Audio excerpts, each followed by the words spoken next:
नमस्कार दोस्तों, आप सभी का स्वागत है वर्ल्ड न्यूज नेटवर्क में। दोस्तों, हाल ही में वैज्ञानिकों ने मीथेन गैस का तरल मेथनॉल में बदलने की विधि का खुलासा किया है। जी हाँ, आइए चलते हैं इस पूरे रिसर्च की तरफ। सोडियम एसोटेट को सोडियम हाइड्रोक्साइड तथा कैल्शियम ऑक्साइड के साथ गर्म करने पर आप सभी जानते हैं कि मीथेन गैस बनती है। यह रंगहीन गंधहीन गैस है। यह वायु से हल्की होती है। यह ग्रीन हाउस प्रभाव पैदा करती है।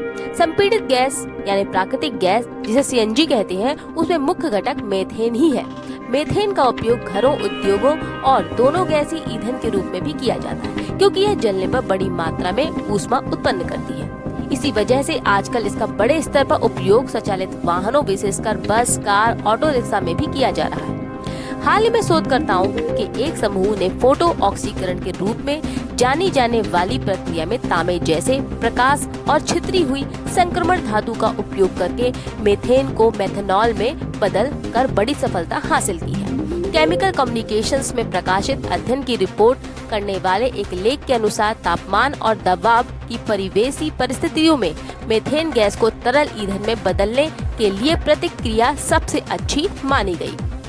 अध्ययन के परिणाम गैसोलीन और डीजल के वैकल्पिक ईंधन के उत्पादन के लिए ऊर्जा स्रोत के रूप में प्राकृतिक गैस उपलब्ध कराने की दिशा में एक महत्वपूर्ण कदम माना गया। हालांकि प्राकृतिक गैस को जीवाश्म ईंधन माना जाता है, लेकिन मेथनॉल में इसका रूपांतरण उसी श्रेणी के अन्य तरल ईंधन की तुलना में कम कार्बन डाइऑक्साइड का उत्सर्जन करना है।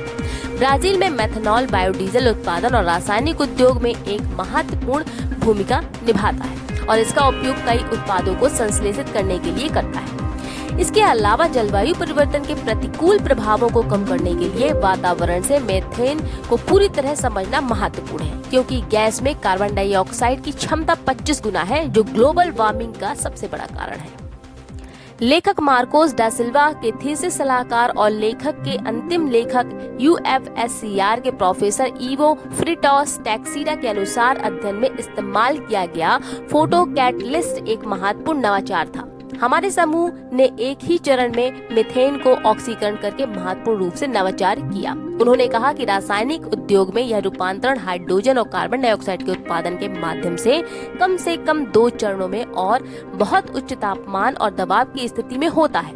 कम ऊर्जा खर्च करते हुए हल्के परिस्थितियों में मेथनॉल प्राप्त करने में हमारी सफलता एक बड़ा कदम है।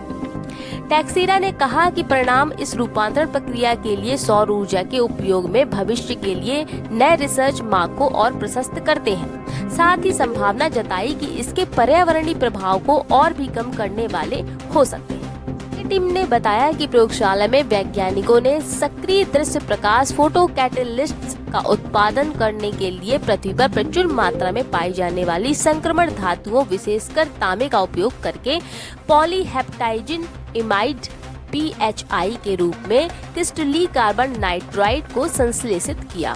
फिर उन्होंने एक सर्जक के रूप में हाइड्रोजन पेरोक्साइड के साथ मीथेन ऑक्सीकरण प्रतिक्रियाओं में फोटो कैटलिस्ट का उपयोग किया। कॉपर PHI उत्प्रेरक ने बड़ी मात्रा में ऑक्सीजन युक्त तरल उत्पादों, विशेष रूप से मेथनॉल उत्पन्न किया। अध्ययन में वैज्ञानिकों ने शुद्ध मीथेन का इस्तेमाल किया, लेकिन भविष्य में वे बायोमास जैसे नवीनीकरणीय ऊर्जा से गैस निकालेंगे, ये बताया। संयुक्त राष्ट्र के अनुसार पूर्व औद्योगिक युग के बाद से मीथेन ने अब तक लगभग 30% ग्लोबल वार्मिंग का कारण है। मानव गतिविधि से मीथेन उत्सर्जन को आने वाले दशक में 45% तक कम किया जा सकता है। 2045 तक लगभग 0.3 डिग्री सेल्सियस की वृद्धि से बचा जा सकता है, जो कि बहुत बड़ी बात है।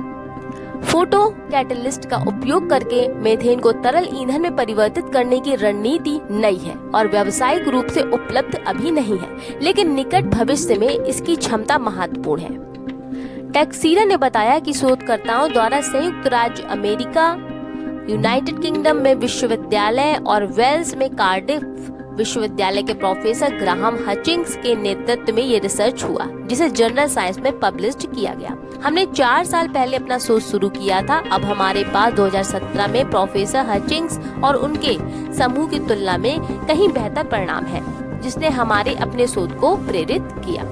दोस्तों ये थी पूरी बात इस रिसर्च को लेकर, जिसमें वैज्ञानिकों ने मीथेन गैस को तरल मेथनॉल में बदलने की विधि का खुलासा किया है। और एक तरह से देखा जाए तो एक अच्छा रिसर्च है, क्योंकि ग्लोबल वार्मिंग को कम करने वाला माना जा रहा है। भविष्य में ग्लोबल वार्मिंग एक बड़ी समस्या है, अगर इस पे थोड़ा भी हम निजात पा सकें तो ये हमारे लिए बड़ी सफलता होगी, क्योंकि सब कुछ यहीं जुड़ा हुआ है। धरती पे उथल पुथल, धरती पे होने वाली गतिविधियां ग्लोबल वार्मिंग के कारण ही होती हैं, और इस तरह के रिसर्च भविष्य के लिए बहुत बेहतर परिणाम साबित करने वाले हो सकते हैं। फिलहाल इतना ही, और खबर के लिए और रिसर्च के लिए जुड़े रहिए एनवर्ड के साथ। इजाजत दीजिए, नमस्कार।